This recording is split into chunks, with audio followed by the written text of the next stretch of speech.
Hello, everyone, and welcome back to what I hear is the final volume of Pesterquest. Let's take a look at the chum roll, because last week we befriended Roxy. Why isn't Dirks here?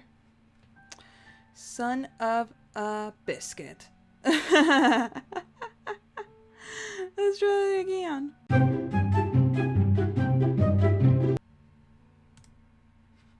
There we go.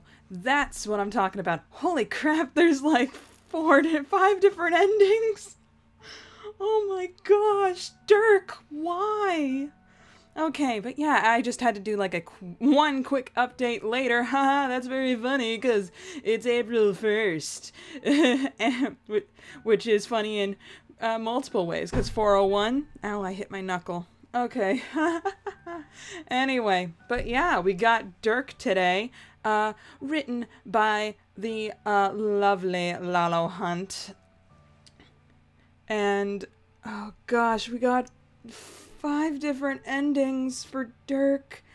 I can see why Aisha and like their team said, hey, we're gonna need like about a month to give you the next update.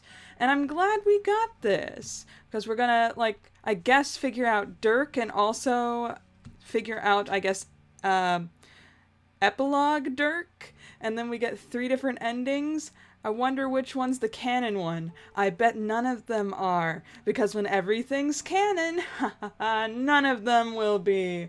Anyway, I'm really excited. I want to get started. Jump right into this as soon as possible. I'm just checking to make sure I'm recording. Okay. And close this menu. Let's start this up. Oh, wow. Dirks is slightly red. It's great. Okay. Volume 14. Just go ahead now. And it's got like one of the weird little rope horse things on from the screensaver. And he's got a seagull. Yay. Anyway. Ooh, I gotta turn down the volume on my end. You guys are probably fine. Yeah, I had like mine up to like higher than usual. Yeah, you guys should be good. You guys should be fine. If not, it's just kind of like a temporary. This is just like the prologue noise. Anyway, you've come a long way. You've made a lot of friends and managed to keep them all. You're helping them grow, and you're growing alongside them while also entrenching yourself in some ridiculous nonsense along the way. Living, laughing, loving, shooting, and farting. It's all right. It is right and in balance. You think so anyway. You're still on the lookout for any specific bits of meaning to help nail down your sense of purpose, as it careens every which way according to the whims of friendship and fancy. There is a natural flow to this all. Trolls in sets of 12, give or take, since some come in pairs as you think back to your first round of friends.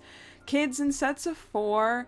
You've had time to realize more about the Earths you've been hopping between. A kid on one is an adult in the other. It's been weirdly relieving and seeing multiple versions of your friends. Not that you've seemed to be bound by any of the same rules as they are. It's just that as someone whose self has been scattered to the winds of time, regathered thanks to Aradia, and still not fully stable, it's kind of nice to see that it's not just you out there trying different stuff out, self-wise. Hold that phone. Wait, is the reader a heart player? Is he like a page of heart, and Dirk's just gonna be like, yes, let me take you under my wing, and teach you ways about fighting and love. Anyway, when you think about the last friend you left to visit in this set, you can't help but feel a little bit guilty. With everything Jake told you about him, from what you know of Dave's bro, you're not exactly meeting him with a clean slate.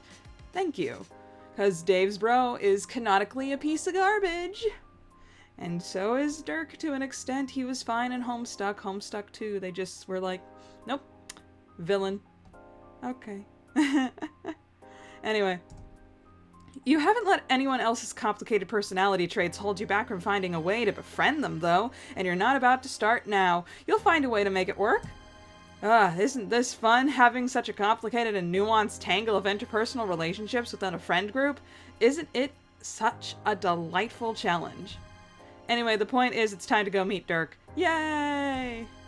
So you go. You don't know much about where he lives, except that it's in the future, like Roxy minus chess guys. You zap on over what should almost definitely be the perfect distance from his door. So we're in the ocean?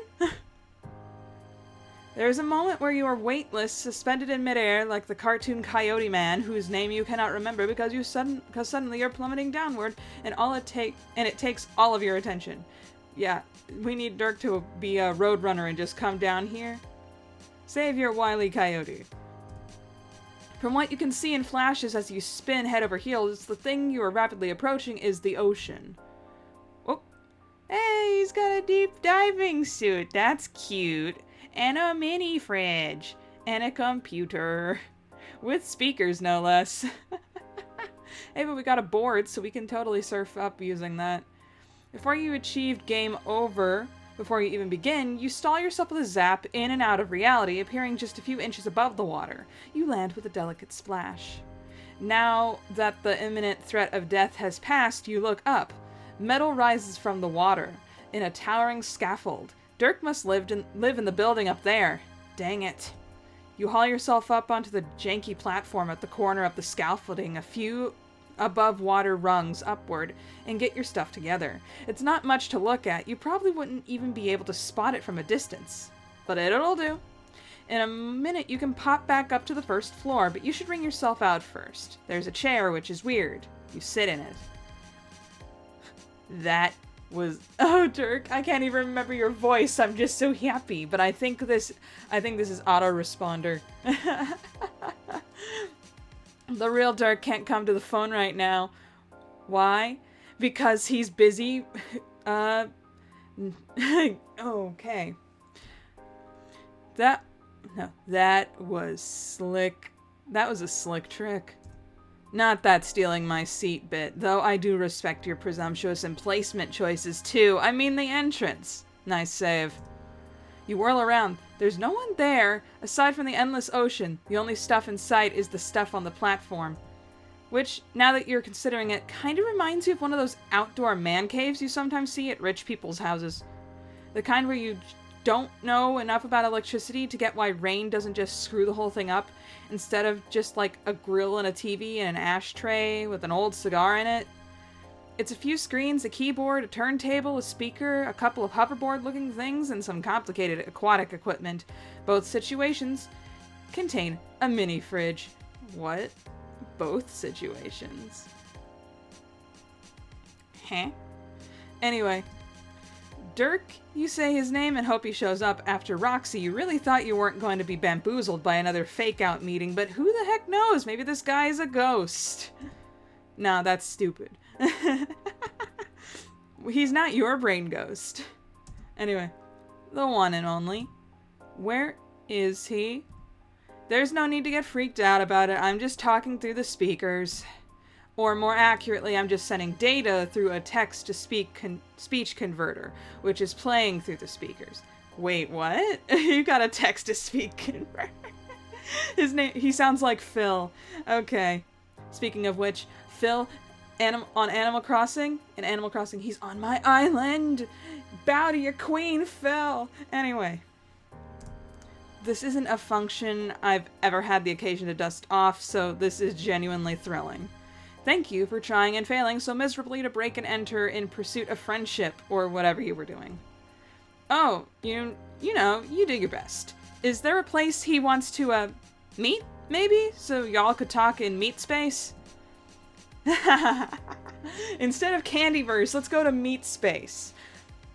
That's not exactly my forte. Let's just keep chatting like this for a bit. Bro to bro, you can use the computer if the power of my voice is getting to be too much for you. Yeah, we're talking to AR right now. Because I saw those, like, bits and pieces, like that, like, section of Dirk's dialogue on Twitter, where it was like we were talking to someone about Dirk, but was using Dirk's colors. So we're talking to AR right now. Okay. It almost is for me, if I'm being honest here. From above, there's a metallic whirring sound. Aw, shoot. Dad's home. Yay! And this song too? Yes! I love all of Dirk's songs. I'm just glad you chose this one. Do do do do do do do do do do do. But yeah. Aw, shoot. Daddy's home. Yep. We were talking to AR this entire time. You look up and Dirk is rappelling down the scaffolding at an alarming speed. Whoa, he just belayed down like an awesome mother trucker. Oh my gosh, Dirk. Oh my gosh. I love Dirk so bloody much. Look at this guy. His hair does not look enough like a bird in this instance, but whatever, man. I don't care. He looks great. He looks great. The jig is up, so we might as well just wrap this up. Whoop. Dirk swings in, landing with both feet on the platform. He straightens and stares at you, chin up. Well, you think he's staring at you. He's wearing shades, which you expected. It's been real, but don't worry, I won't be far. I never am. Neither Dirk's hands nor his mouth are moving, but his voice is still playing over the speakers. Your smile is nervous and probably too full of teeth. What's going on? So you're the friendable alien I've heard about. I thought for a minute you already ate it, but I see you Peter Panned that stuff. I am not unimpressed. He says this in a regular way with his mouth. It should put you at ease, but it does not. Does he not remember talking to you about that already? You tell him it's nice to talk face to face since you thought he didn't want to a minute ago when you first met? Oh, that wasn't me. Wait, what? It wasn't? No, you just met a divergently evolved copy of my 13-year-old brain. Yep, we just talked to, 13-year-old Dirk. Anyway. The use of the speaker system is new, but it makes sense he'd be up his game for interfacing with relationships I'm busy forging in 3D. I guess I should go ahead and be proud of him for it. Well, dang, okay. You guess? You have no reason to believe that's not possible since, wait, did he say relationships he's busy forging? Isn't that your whole thing? I was under the impression that you were here to befriend me. My friends haven't exactly kept quiet about you. I just figured you were saving the best for last. Dirk! My favorite Strider bro, but you're not my favorite kid. That is Homestuck's version of Roxy. Followed quickly by Dave. Anyway. Oh no, that's right. That's your thing. You thought he must be more of a challenge. Wait, are you friendship negging him right now? Is this what's happening? How did it come to this? Wait, well, hold on. Let's not get ahead of ourselves. Oh, he looks... Look at Dirk's face. I love that expression. I love it so much. Anyway. Okay then, never mind. You guess it's working. Might as well roll with it. Don't half-butt this one, just because I know the gig. I still expect you to friend-woo the hell out of me. Yes, Dirk. Blitz the heck out of my friendship chakra until I see the universe's heart through its butthole, and what have you. Way to go, Dirk. I love that you made the blitzing chakra joke. Anyway. Buddy, you've been around the friendship block a time or two. He has no reason to worry. You have full confidence in your ability to show him the friendship time of his life. Oh, I'm ready. I have a list of my deepest secrets ready to unload on you right now. No, right here, right now, if you think you can take it. He sure is talking big game of preparedness, but you're not sure how true it all is. Every line of muscle in his body is held in excruciating placidity. You've never seen a jaw so purposefully unclenched. It's almost like he's begging you to call him on it. You do not call him on it. You're not sure how he'd get the idea that you could half-butt this of all things. You'll just prove it to him with your deeds. It seems like that might be his love language. Oh gosh, I wish I knew what mine love language was. I think it's gifts, which I feel like terribly guilty about. Because people are just like, have to be like, we must buy Jen's friendship, and I'm like, dude, You hand me an eraser, I am yours. Anyway, with that in mind, you hold your fist out to him to bump.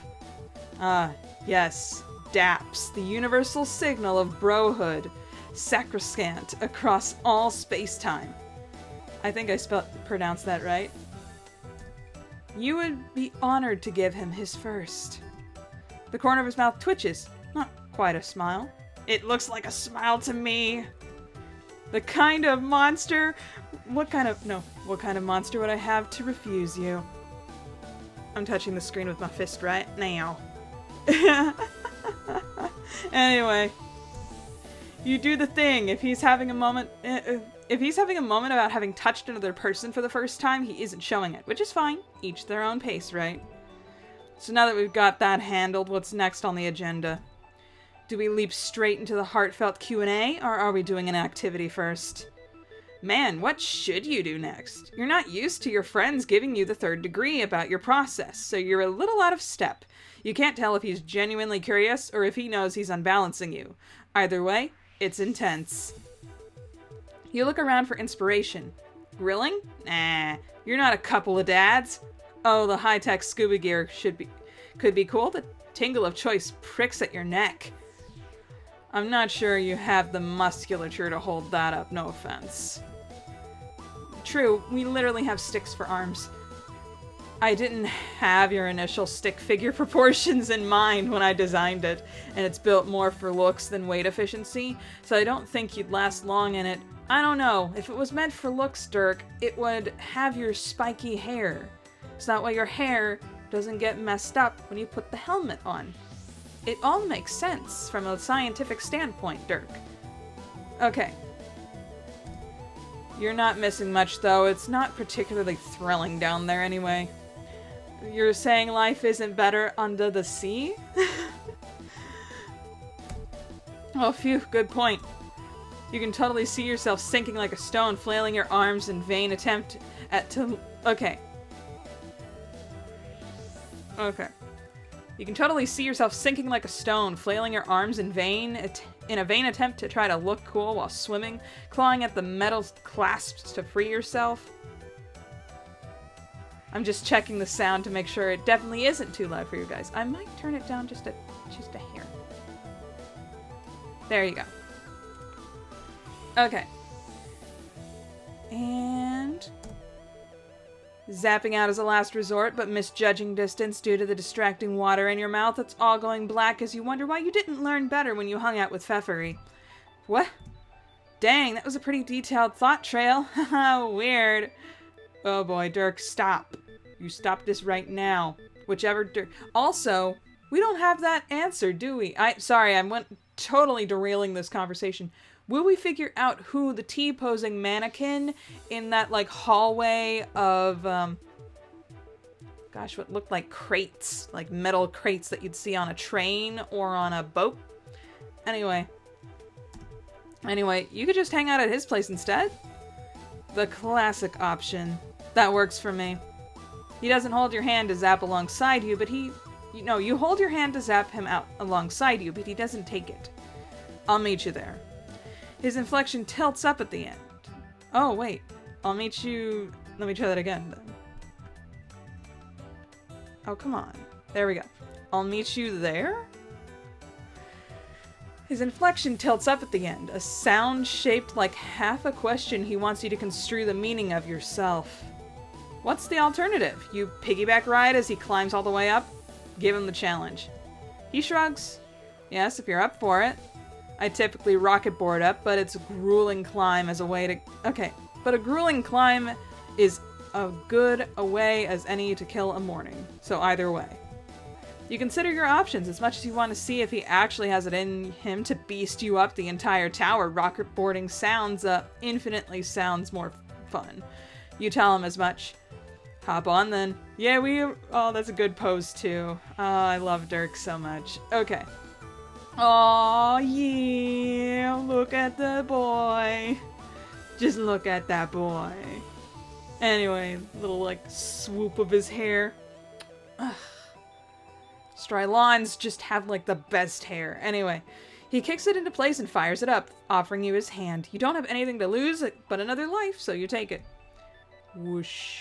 Steadily, but fast enough so you have to cling to his shirt for safety, you fly upward. He circles the tower a few times, in no hurry to make it to the top.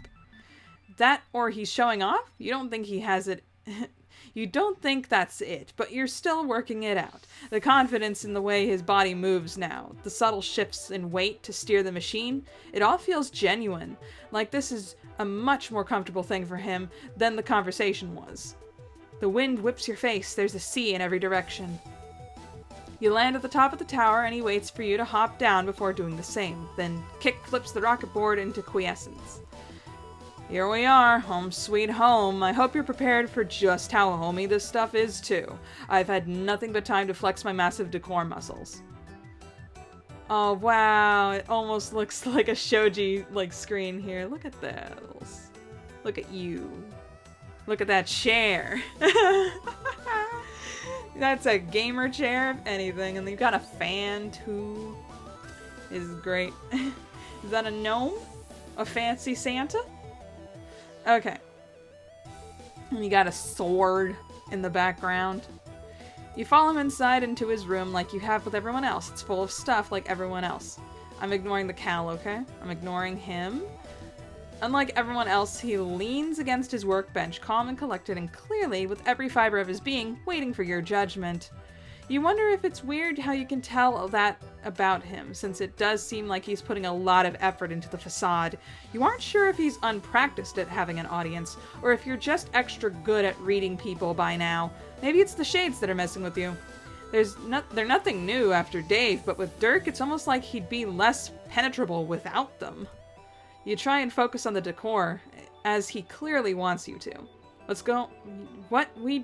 Okay. What do we got going on? Okay, there are themes of puppets, horses, robots, and musical equipment. It's got the post-ironic whimsy of Dave's style, which you figured makes sense considering this universe's Dave had a hand in stalking it, but with a dash of Equius's unabashed taste. That's a bit of a surprise, but sure. Martha Stewart would fall on her knees, weeping at her defeat, you tell him. Utterly destroyed by the feng shui in my cinder block placement. She'd retire on the spot, you say. The more you play off his jokes, the more he seems to loosen up for real, so you continue. Much better than the scuba diving trip already. What's down there anyway? The ruins of 21st century civilization, mostly. Oh, crap, yeah, boring as hell. He pauses and tilts his head, considering. I wouldn't call them boring, necessarily. It's more that I find it cosmically frustrating to swim in literally any radial line and find nothing but the wasted leftovers of a dead city. Aside from being dependent on it for the source of food, the ocean mostly functions for me as a suffocating and inescapable natural barrier between me and the rest of human history. Jeez, Dirk, calm the heck down. But you eat fish. Probably sushi. It's a constant lapping reminder of my situation, so I'm not often hyped to pile the decabars on. I'm not sure how well my deep personal beef with the imagery of the sea will land for you, but there it is. The old man and the sea. Now, I think it might not be so offensive to me. Were the metaphor less blatant? It's embarrassing. Yeah, no man is an island. Okay. Anyway, this is the first of my layers off. Feels fresh. Let's keep going. What else have you got? It's a little unsettling how direct he's being about the friendship building process, but it's not like you haven't been categorically pushy to achieve that title with literally everyone you have memory of ever having met. So, fair game. You're sure you can come up with some things you've been curious about if he's ready to dive in the deep end, and if he'll forgive the continued aquatic figurative language. The love quadrangle, the questionable settings of the robotic gift choice for his would-be paramour. The differences in opinion of playing the game. He seems to be enjoying theatricality. He seems to be enjoying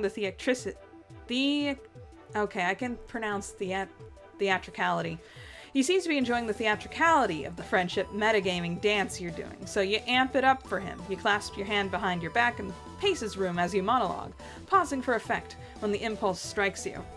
As you talk, you consider what would be the right issue to end on. to really zing him into opening up. Maybe his feelings about his universe's Dave, or just for fun, maybe about where the horse shtick comes from. Depending on which you choose, you could end up, loath as I am to interrupt this Ace Attorney monologue, I wouldn't touch that. Don't touch the horses. Well, were we about to reach for Cal? You look down at where you're about to dramatically place your hand, and there's a dang sword there, haphazardly stored in the hands of some dead-eyed puppet. Again, your brain careens down a fleeting pathway. Accidental pressure, a clean slice, blood, a lot of it, and leave the katanas for the big boys. Although, if you want to touch a weapon, holy crap, do I have an idea. Can I touch your muscles? You go. He scoots by you and reaches into the corner of the room, holding up a really terrible blue sword. It's the sword! Oh gosh, it pixelates his hand. Oh, jeez. Sword is a loose term, and honestly, holding it is too... The object is so terrible you can barely focus on it, is sort of clipping through your hands. He holds it out as best as he can. In the name of the succulent convergence of science and horse crap, I need you to see what happens when you touch this thing. Touch it. You reach out and take it from his hands. It steadies under your grasp. Dirk hops onto his workbench to sit and observe, and you slice it through the air a time or two. Oh, jeez! Dirk's face! Okay. Absolutely incredible. Something about your narrative liminality and rudimentary form must allow you to actually wield this piece of crap artifact I inherited from my bro. Holy crap, do we keep sword? The implications of this are likely nothing, but it's still easily the best thing I've ever seen. He's leaning forward, laughing. Oh, we made Dirk laugh. That's cute. Okay. Laughing, dimples curved into his freckled cheeks. There's a small twist in your heart about it, and you can't place why. I like that you gave Dirk freckles. A+. Anyway, you really are able to hold that thing. You're really just able to hold that thing. He clears his throat and settles down, adjusting his glasses. Thanks for that. Anyway, where were we? Oh, right, you were attempting to locate my weak points. Did you want to keep adding to the list, or zero in on one option? So far, the short answers are 1. A quartet of teens with a lot of choices, what do you expect? 2. Call up my autoresponder if you want us to hash that one out. 3. It's all under control. You guess it all really boils down to the same general topic, really. His friends. That's where the whole thing always ends up anyway, right? Especially since you're his pathway to being able to hang out with them now. Dirk just shrugs. Huh. You'd have thought he had a stronger opinion about that one. Doesn't he want to hang out with his friends? Doesn't he want to finally meet Jake? He wrinkles his face like you shoved a lemon in his mouth. Come on, dude. You can't just spirit me away to the person I want to see the most right off the bat. At least make me try and earn it first. He shifts his weight. The light from the window bounces off the choppy mirror of the ocean. Okay. The light from the window bounced off the choppy mirror of the ocean is bright against his back. Does he have to earn it? You mean, doesn't he think it's hard enough already? He'll laugh. Okay, his laugh this time is hollow. Is there a cap on that? You're not sure, but your whole existence is a series of cheat codes, so what else does he expect from you? You whip the sword around a few times to prove your point, but it kind of makes you dizzy to watch, so you put it back in the corner. And anyway, you know he'll cave at some point. How else is he gonna see them? Now that the game is off. He shrugs again. What? What? Does he know they're not playing anymore, right? Like, they're even talking about a larger operation to shut the whole thing down for everyone on the planet? I know they'll think that's what's happening, but I'm not worried about it. They'll all play when the time comes. Excuse me, Dirk? How in the world does he know that? Last you checked with any of them, they had all moved on. I haven't gotten around to convincing them yet. But I will. Oh, you know he will. That Dirk. Oh man, the finger that's pushing up the glasses is excellent. I'm sorry, I'm loving the art, I'm loving the music, I'm loving Dirk. Okay. It's clear that you spent a lot of time with them, but they're my friends too. I think I know what they'll do. Oh, and if they don't, he knows. He will make them. His dismissiveness is raising your hard-to-raise hackles. That's not really the point, though, you say. Won't trying to get them back on board just amp up the conflict in his friend group? And more importantly, why bother trying to make that choice for them? He doesn't even need the game anymore. You can just take him to see them. He can skip the machinations and hang out with his friends without having to prove anything to anyone. It's that easy. The slightest tightening of his eyebrows is the only thing that shows his frustration. The rest of him is still. The vowels in his drawl are slick and sharp, black ice on a curved country road. I forgot, Dirk's Texan, even though he lives in the ocean. In the middle of nowhere with Atlantis on his wall right there, right behind little Cal, and like a horse made of ropes on his screen. He's still Texan. But I can't do a Texan accent without it turning into like a dysfunctional Applejack. So we're gonna forget that. It's not that simple. Do you think I don't want to see him? Do you think I'd tear off a single page of my Sweet Bro and Hella Jeff quota day calendar without thinking about that? There are a lot of cards in the hands here, which I'm not sure you're truly appreciating the importance of. First of all, I saw that trademark on the Sweet Bro and Hella Jeff, but a calendar thing? But also, where would you get the calendar? Unless Dave literally is like, here we go, we're gonna make a calendar for every year Dirk's alive in this particular space and time. So the calendar just ends on 11/11. Like the Mayans predicted all along. Anyway. Okay. I can't just fold mine and hope your stuff works out instead. Things are in motion. Things have been in motion since before I was born. You can't just stop them without massive fallout. Yeah, you're not saying you know all the answers, just that you know some of them. You feel like he could trust you a little bit. He looks at you like you slapped him. Trust you? Well, yeah. A weak puff of air leaves his mouth as he shakes his head. This entire morning has been an exercise in trust. Has it? Dirk is still for a minute. He's probably still staring at you behind those shades. When he speaks again, his voice is steady, but the room is heavy with every ounce of tension he's suppressing. Okay, let's sketch this out. What are the parameters of vulnerability that would count if the ones I'm extending don't? You were just freewheeling here, but you guess you can come up with something concrete for him? Okay. How's this? He does all this dangerous scuba diving and sword fighting and rocket boarding stuff that could go sideways at any moment, but he wouldn't even let you zap him. There's an example. Okay, yes, that's true. I want to be the only one in charge of endangering my own life. You got me. But trust isn't only meaningful if it's given completely, or in terms of physical safety.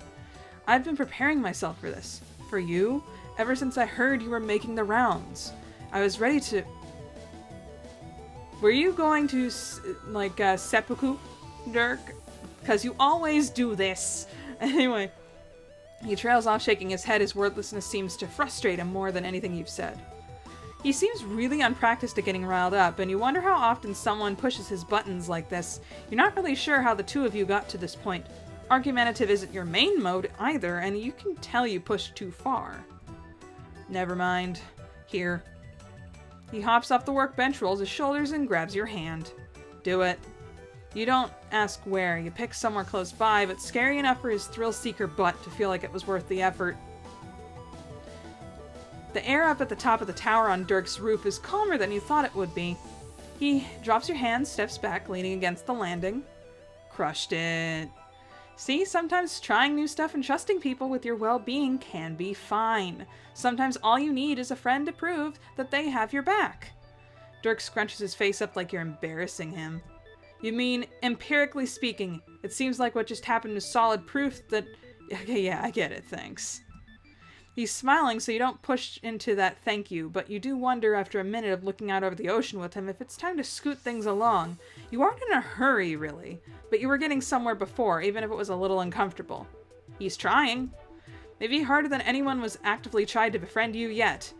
The fact that you think that this is still the fact that you think this is still some sort of... Okay. The fact that you think that is still sort of funny to you. But maybe Dirk isn't this transparent to everyone. Maybe it's just you and your nonstop thirst to know people. How much has this boy wanted to be known? You remember your earlier skepticism about him and laugh to yourself. You haven't had to make yourself try to like him at all. You just do. Weird uptight stuff and everything. There's a lot of Dirk going on in there, and you're ready to try and understand him more. It's what you do. So you press on. Oh boy, we got our first choice! I forgot we had those for a second. Saving. Okay, convince him to drop the idea of playing the game, give it a rest, or talk about something else. Talk about something else. Wait, we can't click on that? Holy, whoa. Dirk? Did you just hijacked the system? How dare you? Okay. Holy crap, this is excruciating. I keep thinking if I ignore this bull, it'll sort itself out, but Christ. I don't need to see this. Dirk, shh. I love that I love the silly little pixelated pointing. No one needs to see this. Shut your mouth. What the heck? Huh? Wait, can he not hear? You stopped the choice train once before yourself, but you've never been interrupted by someone else. I thought we were having a chill bro moment just now, but I have no clue what you're talking about. I can't believe I was ever this pathetic. Oh gosh, this is epilogue Dirk. This is Homestuck 2 Dirk. Oh, Dirk. Don't hate your past self. I love your past self. Dirk, you had all day, every day to do nothing but get swollen both body and mind, and this is how you spent your time, looking wistfully out at the sky. No wonder you're falling for this friend simp's weak stuff overtures. Oh my gosh, what? Once again, you find yourself looking around for a Dirk who is nowhere to be found. Regular Dirk, who you were finally getting somewhere with, is looking at you like you lost your last marble. Dirk really doesn't hear that? It sounds like him, just like older and meaner? No, dude, are you okay? Fine, if your meager little brain needs me to assume corporeal form in order to process this, I'll do it. Holy crap, anime sword, Dirk. My ears are blailing. Hold on. I'm turning down the volume on your end and on my end. Dude. Oh gosh. Hide Dirk log. Can I hide it? Holy crap. Holy crap. Sup, Dirk. I'll get to you in a minute. I have to deal with this little meddler first. Man, Dirk is so buff in this. What the heck? Holy crap, Dirk. And his hair looks so much more ratty. What the heck is going on? Is this... Oh gosh, I should know this one. This is a definite Strider song. I'm just not sure if it's Dirk or Dave's, but it's like Beatdown, like a remix of Beatdown of some kind. Anyway. Turns to you and you step back reflexively. Your eyes flick to your Dirk, who is staring mouth slack at his older self. I've let you screw around for far too long. To be fair to myself, which is important, I have had a lot on my plate. Creating a whole species from scratch isn't child's play. So I let this go on, figuring you'd screw up and die for real. But you keep coming back, and it's getting out of hand. So the plan is this. Let my man Dirk do his thing. You screw off and let people live their arcs. I clean up your mess, and then get back to being God, while this timeline continues on as it's supposed to. Put that in the lowercase g, man. You ain't worth the capital. Anyway, are we good? Jeez, alternate timelines and multiple selves aren't anything particularly new to you, you think? But you still don't know what got so far up his butt here. No, we're not good. You were in the middle of something, a sacred right of friendship to be screwed up by no one but yourself. You don't know what kind of stuff the future holds, but that isn't your purview. This is, and he's the one interrupting that. Oh my gosh, I can't work like this. You have to understand the scale we're working with. He flicks you upside the temple, and you feel instantly like your brain got strapped to the nose of a rocket ship on liftoff. 'Whoa! Am I gonna click, clack? You see a young man standing in his bedroom. Wait, you know him. Oh gosh, we're remembering all of it. Your eyes, our brain's gonna explode trying to remember all of Homestuck. Are you kidding me? Okay. Your eyes roll back in your head and you feel his story push you panel by panel, page by page. Some of it you remember from when you were trapped in Doc Scratch's apartment. The other stuff is newer, raw and sweet and sickening. He's remembering the epilogues. Honks and claws and glubs and bluzz frothed together in a synaptical transmutation of an unholy cultural zeitgeist that jolts through you like light blasting down your cerebral cortex and out through your clenched teeth. When it's done, you collapse to the floor. Oh, crap. You remember it. You remember Homestuck. It's so fresh, too. So many of your friends dead. Some of them more than once. Crap, crap, crap. Dirk! You open your eyes and Dirk is standing over you, his hand on your shoulder. Which Dirk? This Dirk. Oh, good, you're alive. You were starting to freak me out. Almost as much as shredded and deranged... Okay, almost as a shredded and deranged me over there is freaking me out. But let's take this all one step at a time. Anyway, now that you're up, what just happened? Future me was being real cryptic about what you... Being real cryptic while you were conked out. Patience is a virtue, Dirk.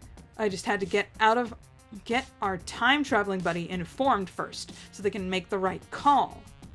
Crap, okay. You don't know where to begin. You look at Dirk's face, not even trying to hide his concern for you, and holy crap, you care about him. You cared about him before you even... Okay, you cared about him before you knew every tiny screwed-up detail about his life, and now with a reminder of where his story leads, leaning smugly against the railing, you find you still do. He's intense and pushy and profoundly complicated, and right now, he's helping you to your feet, his hand steady and firm on your back as you find your balance. You look back and forth between the two of them, trying to organize your thoughts as Dirk waits for you to respond. This isn't as simple as an evil Dirk and a good one. If you've learned anything from your travels, it's that everyone has the capacity for hurt inside them, and everyone has capacity for love. It's just a matter of proportion, of course, of choice, of circumstance, of time, and, if you're being fair, of interpretation, too. Part of you wants to grab Dirk and run, to save him from this trajectory he's on, but then if you claim that level of control, are you really any better than Ultimate Dirk is, himself? Who the heck are you to make these choices for other people? Well, we're the reader, and we're technically writing, so we can do that. The power of fanfiction. Which is all this particular iteration of Homestuck is, in my opinion. Crazy, crazy fanfiction. That just so happens to be endorsed by Hussey. Anyway. What gives you the right to wrench canon from the people it belongs to? The people it's about? Why does it always come back to you, making a choice? Go ahead and answer him. I'll correct you if you get anything wrong, don't worry. Oh, you bet he will, you say. No doubts there. You pause your internal debate, take a deep breath, and explain things to your friend. This is the Mega Dirk, the combo of all splinters of Dirk, fermenting in his flesh container and not holding on to his crap nearly as well as he likes to pretend. The Demi-Dirk. Anyway, the ultimate Dirk tisks. You wish. You ignore him and continue explaining. Ultimate Dirk has done a lot of heinous stuff to people he used to care about, to the people Dirk currently cares about. And if he just brain blasted you with the memories you used to have, among other things, everything that will ever happen to Dirk and his friends in the future, all in order to convince you to keep everything on that path. He wants the same thing Dirk just finished arguing with you about wanting, a future where they play the game. Dirk is still staring at Ultimate Dirk. Crap. You keep going, telling him you know that it might be far-fetched from his vantage point, but this is a path he goes down. Dirk finally speaks. No, I can see it. I mean, if anyone is going to pull an I'm you but stronger, it would be all of me combined. So, what is Brain Ghost Dirk then? I guess he is just a brain ghost. Anyway. Exactly. So now we should all be on the same page. Okay, I can never pronounce this word correctly. vis-a-vis what we all need to do. Which starts with this flat mother trucker going back wherever they came from, and the rest of us going back to our regularly scheduled programming. Gosh, you can't even look at this guy, you think, as you look at him. He's so smug, trapped so far down the path he's planned for himself that he can't even entertain the idea that he could be wrong without tearing him apart. The more you look at him, the more you can't stand him. Prince of Heart, jerk bastard. Destroying everything you worked to make. Dang! Forget all that stuff you worried about before. How dare you let yourself be convinced that he could be right? Your allegiance is not in the story, but to the people within it. No matter what. Do you have a plan for how to protect your friends without the tenets of canon? No. Do you give a crap? Also no. You know he could end you immediately, but you feel freed by the number of times you died. You do not fear him. He is not your concern. You turn to Dirk. You're sorry, you say? But screw this guy. Don't listen to him. Everything you just remembered, all that stuff he was using to prove his point. It only makes you even more sure of what you said before, that Dirk can still be happy without all that. He doesn't have to play the game to beat it. Wow. Listen to them trying to boss you around like that, Dirk. I'll tell you what you don't. No, I'll tell you what you don't do. Don't for a second think I'm too far gone to remember what it's like to be you.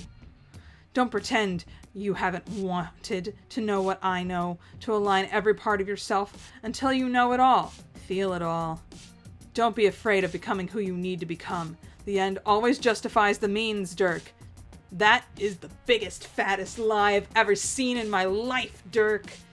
Screw you. That particular thinking is always nah. Sometimes, maybe, but not always, and definitely not in this circumstance where lives are on the line. Anyway, we know this. Screw that. You're sorry to yell, but you never yelled this much, but screw that. This son of a gun can't bear the thought of a timeline existing without his influence, or even his worldview that everything has to be painful to matter. Yeah, it doesn't.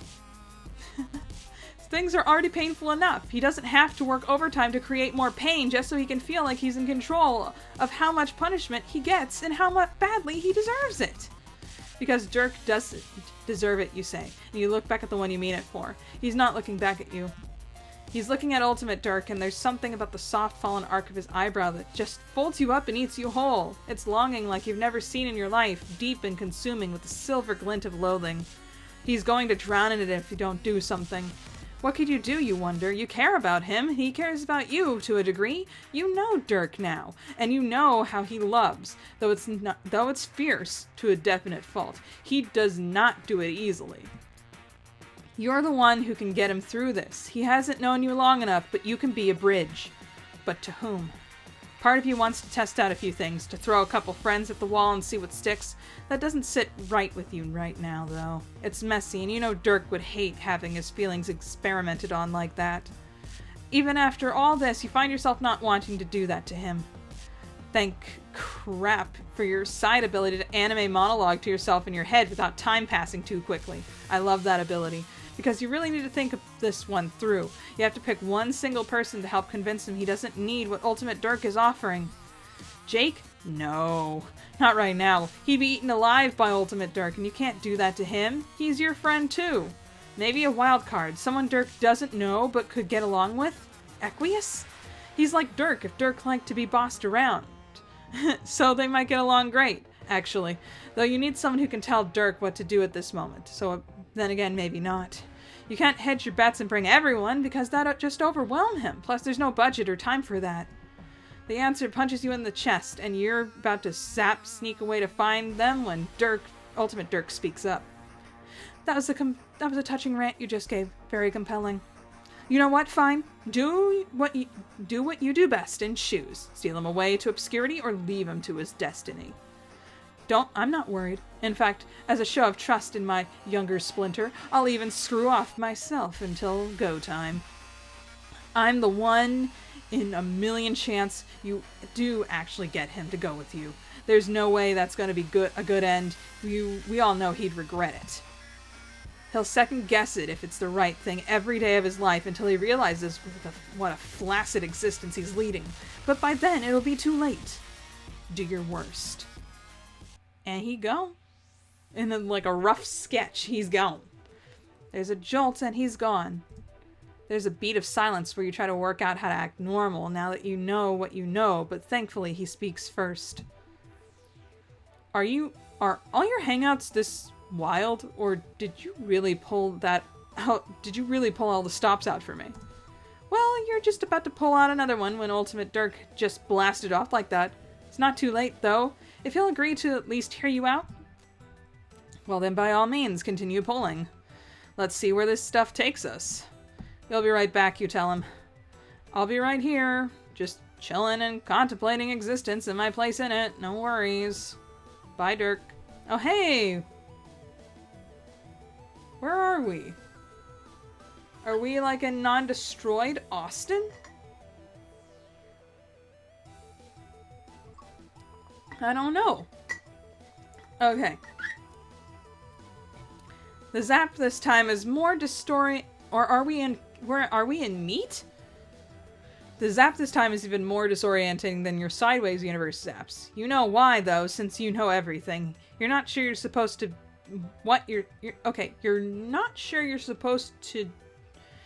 You're not sure you're supposed to be here, but Ultimate Dirk already accused you of screwing stuff up, so why not screw stuff up a little harder?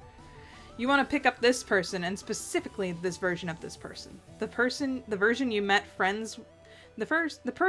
Okay, I can do this. The version you made friends with already isn't ready to meet Dirk yet, probably. But thanks to your recent mind freak, you remember this one. Having lost his Dirk, might be a little more interested. Wait, did we just steal meet Jake? Oh, it's a meet Dave! Oh my gosh, and he's got like little flecks of chin hair. Oh my gosh. He's wearing a little God tier hoodie.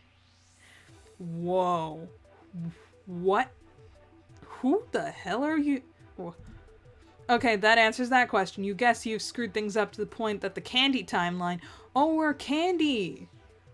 Right, he did say we did lose this Dirk. We did lose this Dirk. So this is Dave, Candyverse, sometime after Dirk, towered off the tower. But is this while he is with Carcat or when he's with Jade? Okay. That answers that question. You guess you've screwed things up at this point that the Candy timeline is not the same as the one you were making friends in before. This is probably the stuff Ultimate Dirk is so bent out of shape about fixing. Well, it is what it is. You didn't have the time to come up with your elevator pitch, but you work best at full power up to empathy, 0 to planning, so here you go. Hey, you tell him. Sorry to intrude, but you have a pretty big favor to ask him. You know he doesn't know you, but you know an alternate version of him that lives outside of canon. You met and went to Olive Garden and made friends, and you promise you're legit. Bro, you said Olive Garden. You got me. Yes, older Dave. Okay. Candy Dave. Such a sad. I'm sorry. I'm remembering the end of, the Candy story, and I'm still so sad. Okay. You freaking gave up your body because Obama told you to. Why would you do this? Anyway, it's like a magic word to get me to trust you implicitly. Don't spread that around, though. Also, you look like someone ironed the mayor, so that's like 1,000,000 more points in your favor. And I'm doing nothing else that's useful all day. Or any day, to be real with you. So what's the favor? Oh, phew, great. The favor is that you need to borrow him for a quick minute so he can help you have a conversation with your universe's Dirk. The sound of Dirk's name, he goes still. See, Dirk's convinced he needs to take the advice of yet another universe's way terrible Dirk and retcon your whole friendship mission so that it can go off and make canon happen, which ends pretty badly for a lot of people. Your friends involved, and now that you know that, you really want him to just side with you and let everyone chill and hang out and live their lives, and you're not sure of all the details about how that will work out yet. But the point is that Dirk, I'm in. Great, sick, yes, okay. You take his hand and off you go. Yeah, older Dirk with Dirk. Oh man, I like the shadows. Are the shadows different colors? Like, is Dirk's more of an orange tinted shadow and is Dave's more of a red? Or am I just going insane? I think I'm going insane. When you pop back, Dirk is standing how he was when you first met him, casually braced for emotionally a fatal impact. There's a moment where Dirk and Dave just stare each other down, like neither of them really fully ready to register the reality of the other. You really are hoping this works because it's your Hail Mary. Sup? Holy crap, man, I didn't think invoking the name of Olive Garden would have this much of effect, but here the heck we are. I mean, sup? Yeah, sup? Aw, bro hug! Yeah! My beautiful little Strider sons. Oh, crying. Okay, literally tearing up. Moving on. Dave pulls him into a short, back-thumping bro hug, which Dirk weathers like a wet cat, not trusting a towel to dry him off. So. I'll be real with you. We've already had a version of this first meeting convo, and we used like a lightning round conversational mechanism to get stuff popping. But I get the feeling we don't have time for all that right now, so I'll skip a few steps for you. Our little mutual friend here says you got options. Well, they seem to think I do, but I'm not convinced. Do you have any opinions on it? Sure do. I mean, I'd do anything this little pal suggested after what they just did for me, but like, what's even the situation? They don't want you to play Spurb or some other you does? There's a little more to it than that, but yes, that's the gist. You watch them chat. This is good, you think. Good, but you're not sure if it's enough. You think Dirk is your friend now, but the more you think about it, the weirder the word feels in your brain. Friendship means something to everyone you've met. Safety, fun, a wake-up call, a person to talk to. You hope that for at least some of them, you've helped them see what is lovable inside themselves. You look at Dirk and wonder if he'll be one of those. He's so polite to Dave. He must be afraid. Does Dirk even believe others can, of their own volition, love him? You tune back in. Man, if you wanted to argue about canon, you should have asked your bro here to get, like, anybody else to come along. That stuff's not my forte, but seems to me that is not some immutable bastion of narrative sanctity. It's just some stuff some idiots said and did and some choices they made. Okay, well, if I don't follow this plan, beat the game, and get to where you are now, how do I know my choices will still matter? IDK man, you're not in my timeline anymore. IDK man, you're not in my timeline anymore because of a choice you made a while back, so my mileage might vary a bit. Dirk shifts backwards. You wish he looked more surprised about it. Oh, yeah. Dirk does what Dirk does best, man. And that's being an idiot with a love for decapitation. Anyway, yeah. I don't want to waste your time or anything. Just getting to talk to you is worth it, so I don't know what you gotta do, but, like, coming from me, a guy who could have done some stuff differently himself, or at least try to trust your friend. I know you don't like believing this stuff, but maybe listen to the people who like you for you because they mean it. I'm rambling now, so I guess if I had one thing to say to you, it'd be just, it's okay to not have all the answers. Yeah, that's what I'd tell you.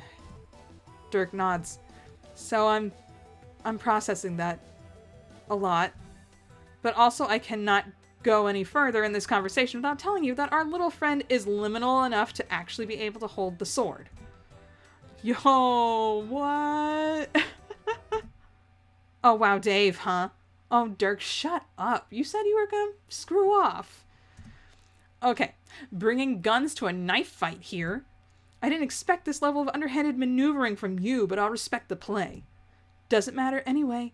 I've come back with my own cheat. Dirk, no. Sorry for the delay. I had to deal with some stuff on my end. New plan. Forget us all going our separate ways to fix this. Dirk, you're coming with me. Your friend is right about one thing. Things don't need to go back the way they were. But not for any lame reason like the power of love. I have bigger plans than that. I promise you, this limp excuse for a friend doesn't measure up to all the stuff I could show you. Will show you. Sure, it might hurt you to leave your friends behind at first, and sure, you'll miss out on Jake's carnal charms, but that emptiness will fade when you realize the true power we have. Ultimate Dirk extends his hand as Kate billows obnoxiously behind him. His music is blaring so loud it sounds like it's clipping. Dirk looks at you, then at Dave. Crap, they were almost there. You have no time left to waste. You close your eyes and will the choice to come to you. Stop him, don't stop him. One of those has to work right. You don't feel confident. You look at Dirk and it hits you. Ultimate Dirk was maddeningly right. It won't work if there's room for Dirk to regret it. You're not sure either of you would ever be certain it was the right choice unless you let Dirk choose it for himself. No more telling him what to do. No more telling anyone what to do. When you feel the choice prickling at you, you turn it outward. You flip the power in your belly inside out and you give the weight of it up for a moment to him. You wait to see if Dirk does the thing warring in him. Ooh, this song too. Just give us all the Dirk songs. I want them. Thank you. Synchronize indeed.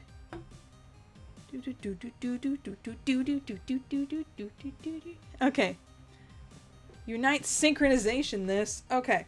You see it manifest in his brain and in yours, and your stomach plunges. It feels rigged from the start. There's no way Dirk will choose you and Dave when he's gone and framed it like that. Dang it. Too late to change anything yourself. You wait for Dirk to choose. Wait. Do I? Wait, we're choosing? Holy, what? Okay, saving in the second slot.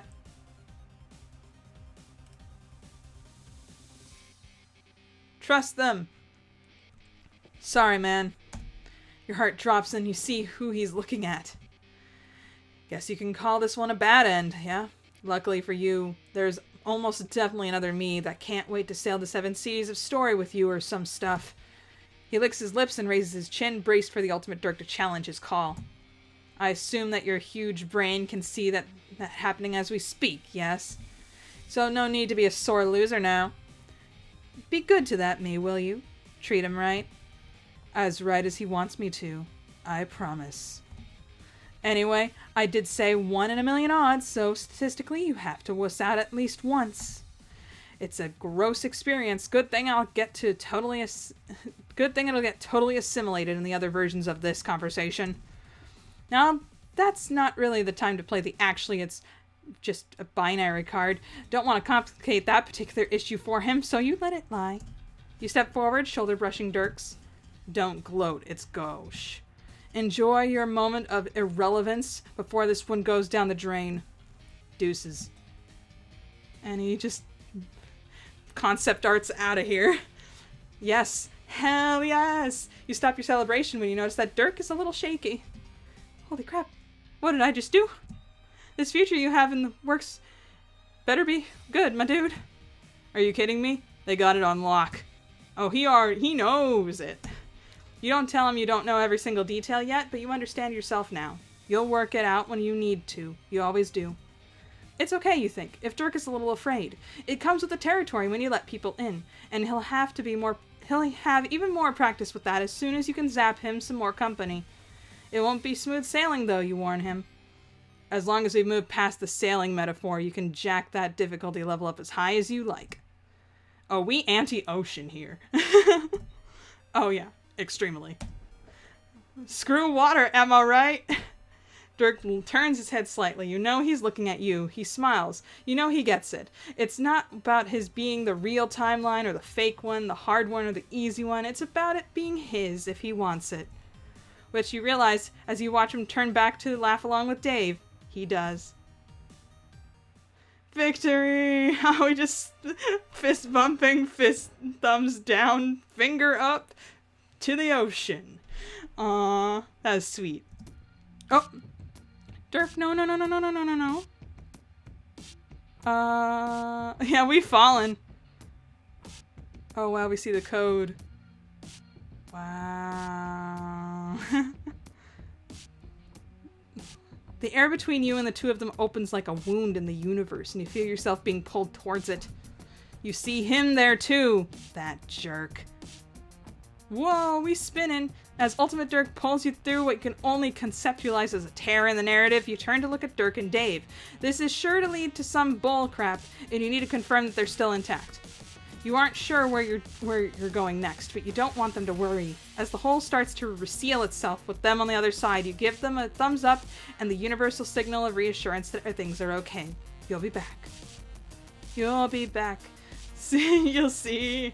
Neither of them are strangers to either intricacies of plot or shenanigans, so they return it in unison.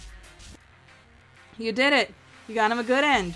Dirk Strider's your friend, you think, as you fall through the nothingness. Dave can take it from here. Guess that sword isn't just for show. He really knows how to use it. You go flying out of frame, out of the volume, and straight into the epilogue. Yo! No, not the epilogue. Ugh. This is impossible. You can't believe you're the main character of this stupid story. He launches you straight into the post-game? Final chapter? Afterward? Or wait, afterward? Both of them look weird. Oh, wow, flaily arms. Anyway, he launches you into the afterward, which seems to be just that drifting gray place between universes. But this time you aren't standing in the corridor, you're hurtling along it like a protagonist-shaped missile. This is not going to end well. Sorry, T-posing god person. This really isn't your fault.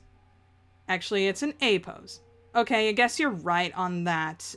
Because T-pose means arms are straight out at both sides. I know that enough from 3D modeling to know that that's definitely an A-pose, but everyone called it a T-pose because it's literally like the most basic pose ever. No one knows specifically what an A-pose is. You can't get all the details of the underarms if it's not in a T-pose. Anyway, sorry. Common mistake. I don't freaking care. It's a T-pose. Just trying to help. You brace for whatever hellish experience is waiting for you and you hit the event horizon. What the? Boosh, boosh, boop. We look so dumb. Your whole body aches, not physically, more thematically, like you just got slapped straight into a meta-narrative and bodied back into the beginning. Aw, crap, are you literally at the beginning? Did you forget everything again? Quick, hemospectrum, trolls, incestuous slurry, Becquerel, the Madrigogs, truth, relevance, essentiality. Whew, you remember. So here you are again. I guess it makes sense that Doc Scratch is behind it all in the end. Maybe he and Ultimate Dirk have been working together this whole time. Hey, you round shiny son of a gun, show yourself. Show yourself. Okay, you receive no response. The plush green room is still. In the corner, the clock has stopped. Wait, what was that? The sound of a struggle drifts from deeper in the house. Oh, balls! Is Spade Slick here to beat the crap out of Doc Scratch? But you thought that happened at the beginning of the game. Maybe you've really been transported back to square one. No, time has stopped. That's the whole clock thing. But nothing's on fire? Spade Slick sets the place on fire, right? Crap, why do so many things happen in this comic? There's just so many details to remember. Precisely. That's why we need the wiki people to get their act together.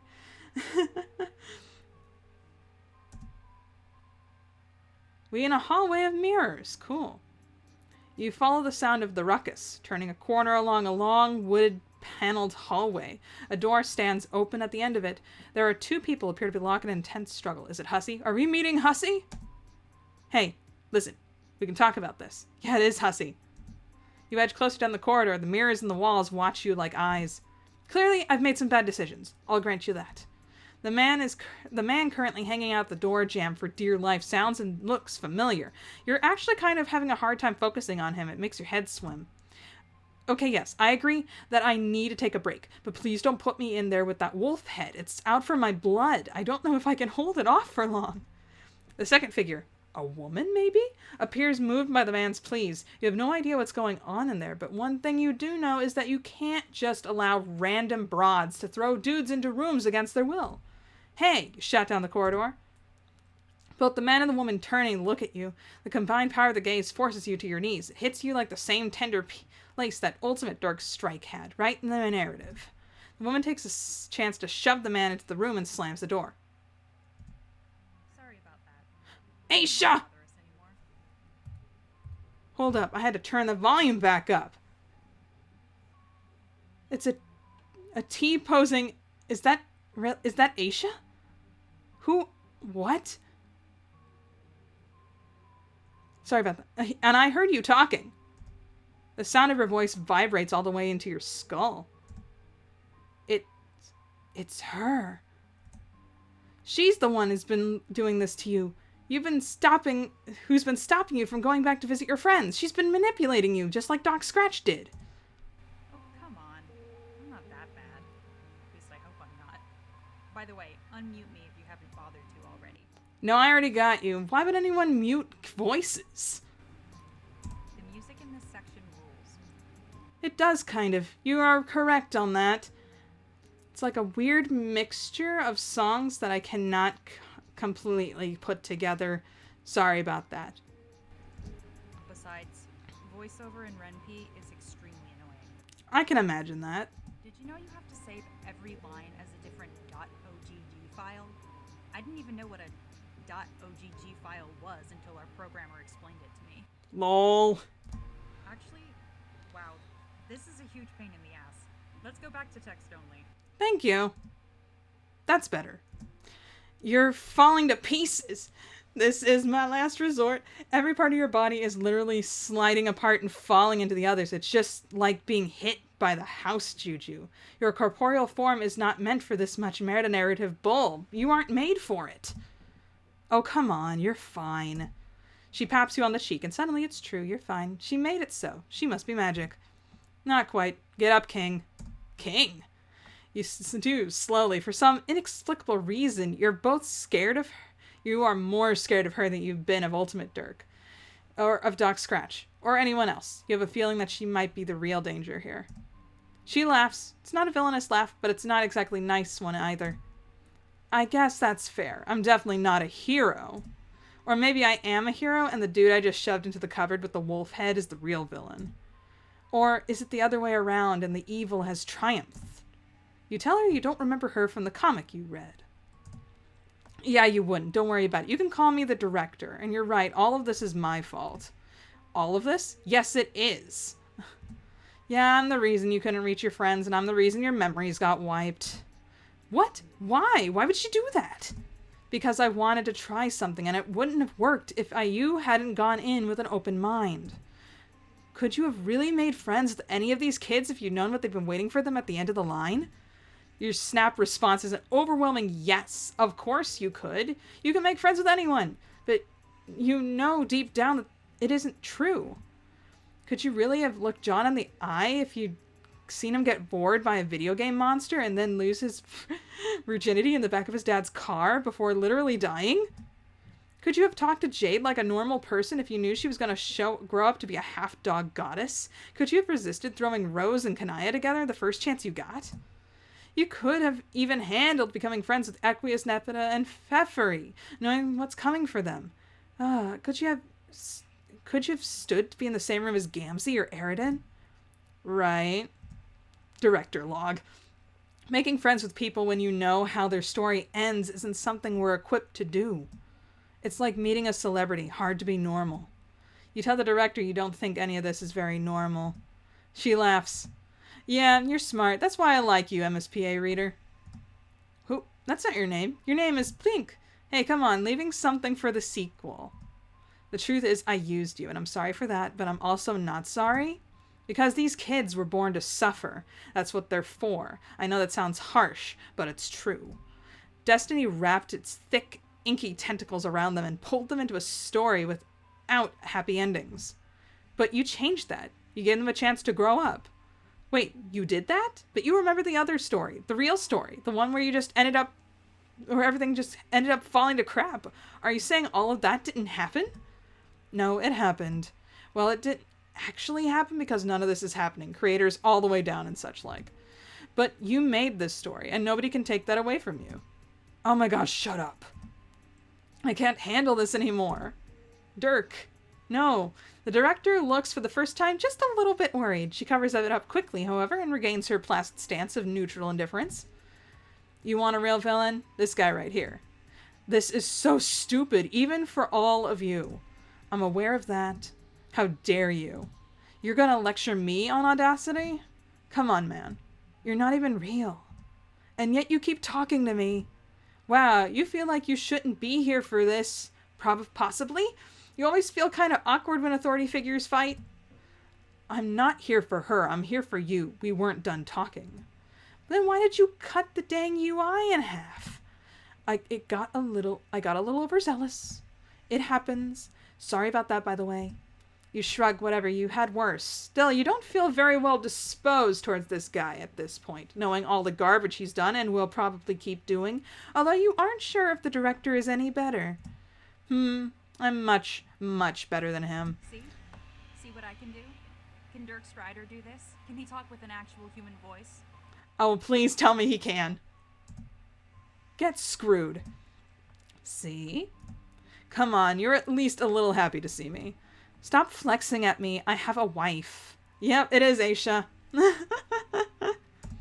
For a man so devoted to swords, don't you think it's going to against your character to have such an enormous guns? What, these? Oh, they're not mine. Just an artifact of the medium. I'd say thanks, but I feel like you've got it. Okay, I'd say thanks, but I feel like you all got more out of it than me. Stop flirting with my audience, you anime mother trucker. Hey, you're in charge. I wouldn't look like this if you didn't want me to. I actually let the artist have a lot of creative license. Yeah, indeed, it's like you don't even talk to them. Oh, gosh. Considering, like, all the artists, all the writers, little, headcanons. Oh, gosh, don't even get me started. Okay, man. Moving on. Nice evasion. Shut the hell up.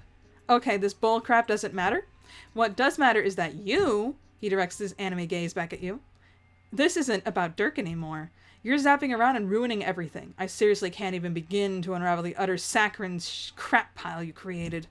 You have absolutely decimated everyone's character arcs and motivation, but I like them this way. Okay. Seriously, Eridan got a gender arc? Come on, man. I agree. That was bullcrap. Eridan and Fefri's routes were bullcrap. Anyway, there's actually plenty of seating for that storyline in the comic proper. Eridan's relationship to femininity is really... Shut up! Shh, Aisha. I don't care. I do not care. Do you realize what you've done here? You've completely stolen their destinies from them. You guess you did. But now you got a chance to... Okay, but they got the chance to be actual teenagers and grow up in a world that isn't trying to murder them constantly. Well, Alternia is still doing that. But at least they won't be in a hostile video game environment. You've ruined them. But they're happy. Happy people don't get stories told about them. You're not completely wrong, but that doesn't mean you have to make their lives incredibly miserable. This isn't true. That can't be true. You look at the director for help. Surely she knows what to say. After all, this happened on her watch. She isn't looking at you. She's looking at the ground. She knew what she was doing the whole time. She knew how it would shake out. When were you planning to tell them? I was getting there. She knows that. Oh, what? The prince knows what he's talking about. Nobody has thought more about the causation and narrative flow than he has. Whoa. What? Screw you. Shake your head. For a second there, it felt like things got a little screwy. Hey! She T-poses. She claps her hands in Ultimate Dirk's face. Cut that out. Leave them alone. Then stop wasting my time. She sighs. Fine. She appears to gather herself, folding her hands in front of her like she's about to recite a poem. This has been a really interesting experiment, and I'm glad we got to it. I've definitely learned a lot. But look, I need you to get back there and give that beta to John. Because without that, they never play the game. The story never gets told. You never read the story. You never were here. Wait, this isn't just another timeline? A Doom timeline or whatever the hell? The director shakes her head. No, it's a retcon. What you'd be doing here would be turning the Alpha timeline into a doomed timeline. And since the story has technically ended and started again, and then ended and started again so many times, switching tracks at this point would corrupt it beyond recognition. You would cause a paradox so catastrophic that it would literally tear the multiverse apart. You mean like the Scratch? Worse than the Scratch. This would be the blackout. Utter ruin. But wait, you already threw the beta in the sewer. Wouldn't this have already happened? This utter ruin? No, because you still have the power to go back and change it. If you decide not to act, then we have to worry. You look back and forth between Ultimate Dirk and the director, trying to find a way out. Some indication that they're screwing with you. They don't seem to like each other much, but they do appear to be joined in this instance that this utter ruin bullcrap is going to happen unless you betray all your friends, unravel everything you did here. What is the point of doing any of this if you were always just going to lose it in the end? The director shrugs. What's the point of doing anything? What's the point of living if we know it's going to end in death? Why do we open a book? We know we have to close it. Yeah, that's what you're asking. You don't just want more questions, dang it. I'm sorry. I don't have any answers for you. Just an option screen. Betray your friends or don't. We got a third option, so I'm going in the third slot. Nope. Oh! You just closed the You just closed it on me. Oh, wow. Okay, let's get this back up and running.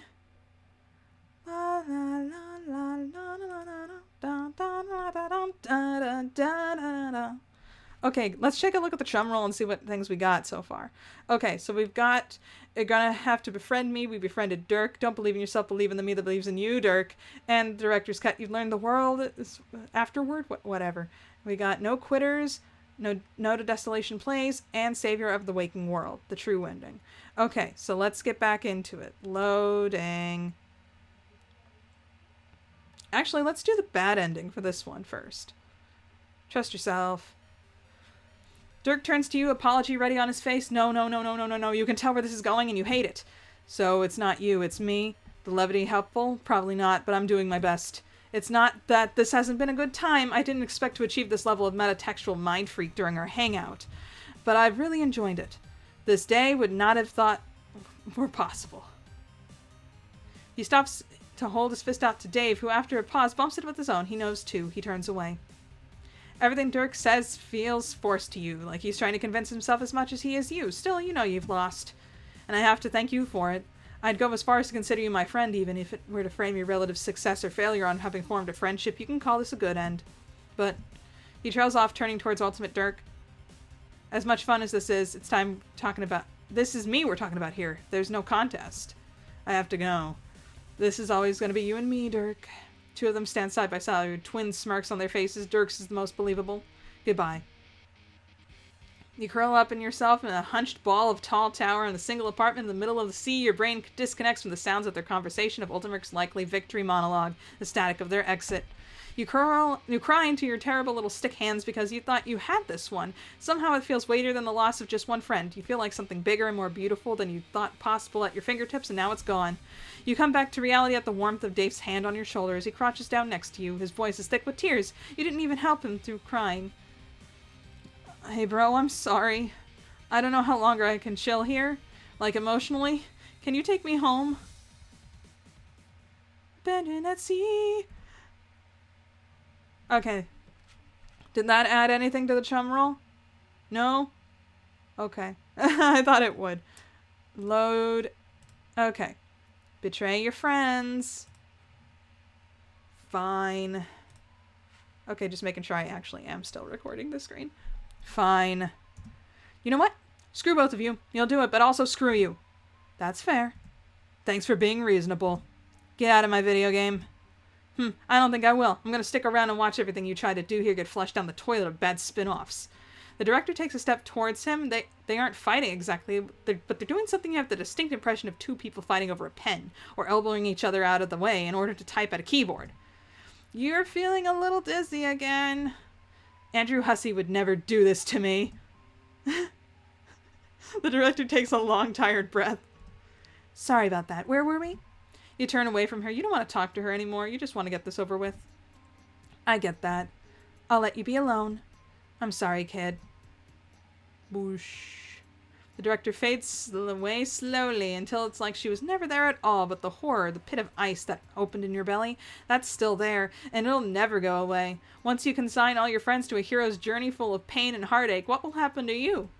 Will you just vanish? Will whatever iteration of you that was created for this story just cease to be? No, you'll be stored in a file in, well, like, on probably some kind of storage device. Like an external hard drive. And you'll be there until the next game. Anyway. When the book is closed, what will you be? Zap. The mailbox is here. It's all full, but the flappy dealie is up and everything. With difficulty, you pull the beta out, scattering the rest of the mail across the yard. Screw you, bills and coupons. Get a job. Up in the house, you see a friendly face looking down at you. You take a deep breath, pull the beta back in the box, or throw the beta in the sewer again. Okay, I'll just save over this one since I already checked both those choices.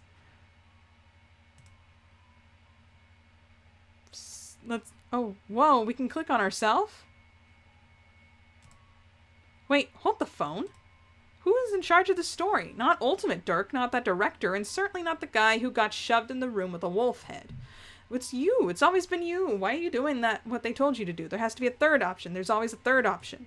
When Scratch happened, everything would have been erased. Everything was erased, except it wasn't, because someone intervened. Jade drew all of her friends close to her and kept them safe. She saved them. The first time you tried to bring Jade with you when you teleported, Beck didn't let you, but then later he did. Jade told you he'd been acting like a normal dog. Jane told you that the god cat had been acting like a good little kitty, almost like their powers were gone. No green sun. You pace in a quick circle. Then you hear Dad's car pulling from the behind and you zap out of there before you can get caught again. Zap. You still got the beta clutched in your hand, but you're alone on Dave's roof underneath the blazing Houston sun. Nobody is going to bother you up here. There's something that's teasing you just at the edge of your understanding if you could only reach it. You need help. You need someone who knows about weird stuff. Like a lock clicking in your brain, you understand what you have to do. Zap. Aradia. Oh, it's you! How's it going? You look a little tired. You ask Aradia if she's been watching recently, if she knows what's been going on in your part of the neighborhood. She shakes her head. I lost track of you when you hopped universes. I've been trying to get myself out of canon for good, and it's going to be kind of a pain in the butt. So I've been trying to conserve my energy? Oh, right. You know about that. She raises an eyebrow. Don't worry about that, actually. You know, some lore is all. You might have actually seen what's going to happen to Aradia next. Actually, she doesn't have too much to worry about. She and Solix are fine. Actually, they're probably more fine than almost everyone else. Well, that's good to know, I guess. So, did you figure out what was going on with your friend's situation? Yeah, you tell Aradia what's been going on in your friend's situation. Wow. Yeah. And you're gonna do that? You're gonna erase this timeline? Because if you are, then no offense, I might head out of canon a little early. That's the thing. You think you might have a plan? Oh? You tell her the plan. Does she think it'll work? A slow, brilliant smile paints a sunrise across her face. I have an idea.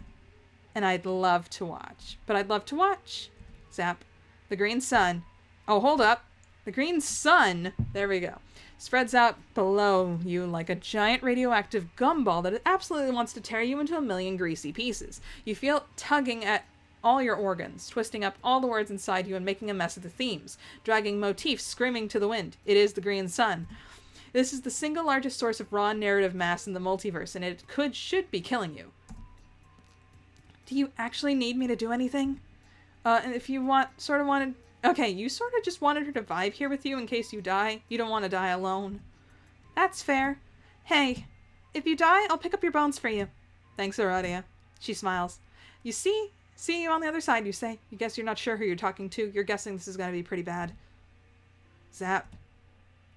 Well, it's not bad. It's not pain exactly because you're inside the green sun. You don't think you have nerve endings anymore. You're just a consciousness floating in the miasma of causation. You aren't sure how this is supposed to work. Should you maybe start thinking about your friends like you are in the animes, drawing strength from the power of your social links? Persona!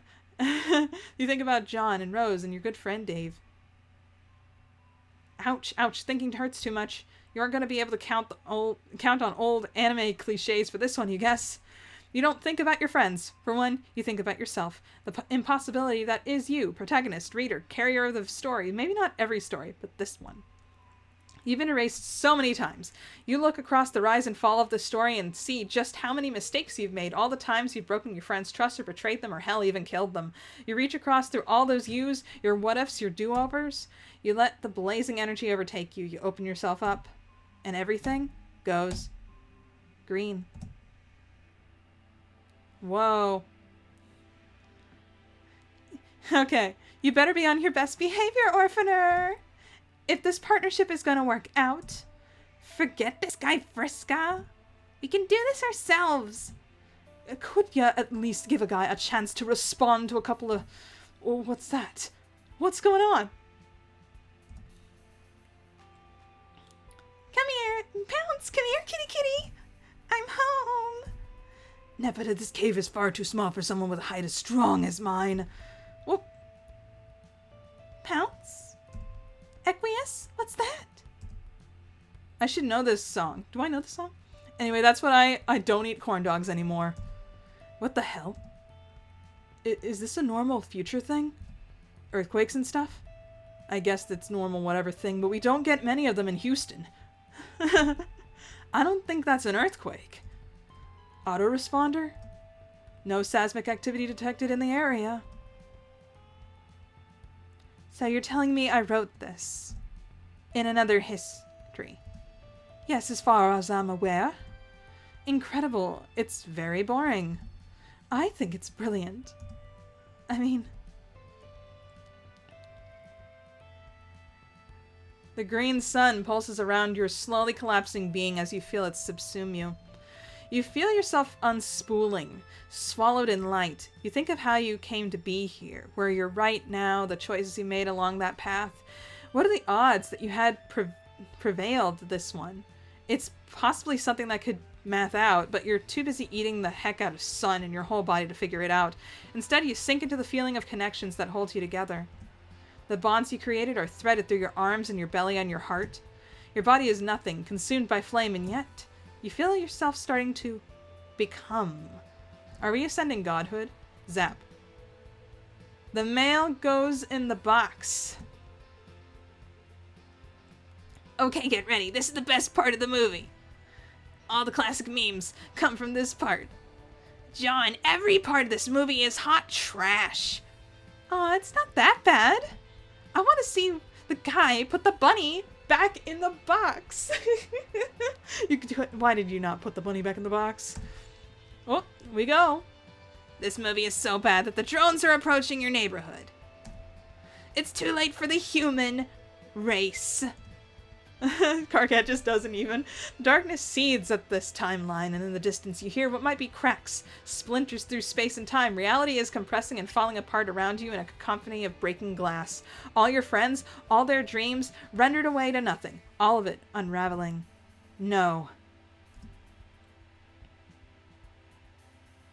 Oh, no. It doesn't disappear. I don't let it. I'm bigger than this story. I'm also inside the story, so I gather it up and keep it close to me, and as soon as I remove it from causation, it's like it never happened. I take the timeline and I lock it away. That's what it is. It's a locked timeline. I am its guardian. Its first guardian. Are we the first guardian of this universe? Oh, wow. That would explain the lack of features. And why we're so blindingly white. Whoa. We got ourselves a new background wallpaper, friends. Wow. Okay. What ending was that? Thanks for playing. Okay, but let's check the chum roll. Yeah, I thought that was the ultimate end, where we rescue our friends from a very long day. Yep. Now we just need to get No Quitters and Note of Desolation plays. Let's go.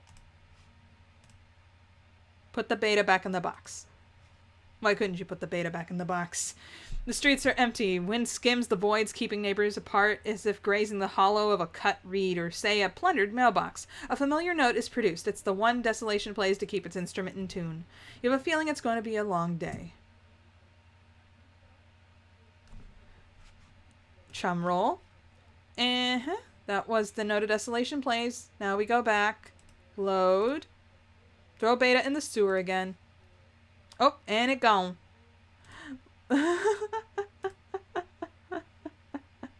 I just like that it's just like, Nope, we're just gonna totally just ruin your setup. Okay, was that all of the chum rolling? Yes, it was. Hey, Dirk just totally, like, there's no quitters here. You're determined not to betray your friends. You also smashed the crap out of the fast forward button. And you have a feeling it's going to be a very long day. Okay, we got all of them. Oh gosh, we completed Pesterquest. This is going to be a terrible thing to edit. But not as bad as the ending of Friend Sim. I think Friend Sim had a longer ending than this. But that's cool with me. Anyway, so we finally found out. We found out who the, like, I'm still saying T-posing, because no one uses the term A-posing. The T-posing person was, it was Aisha all along. That's why, maybe that's why she was in an A-pose, because it's Aisha. Oh gosh, trying to defend Eridan. No. Oh gosh, there is just so much to unpack here. And we kept it safe. We first Guardian safe held everything. Wait, does that mean we also safe held the friend sim? Because that would be interesting. Because I was half expecting, because we interacted with all the trolls in Friend Sim, that when the next chapter of Hive Swap comes out, there'll be the trolls that we befriended will be a lot more open to trusting a weird-looking white human with troll horns, because they'd be totally chill with it because they befriended someone much, much weirder. But yeah, this is great. This is great.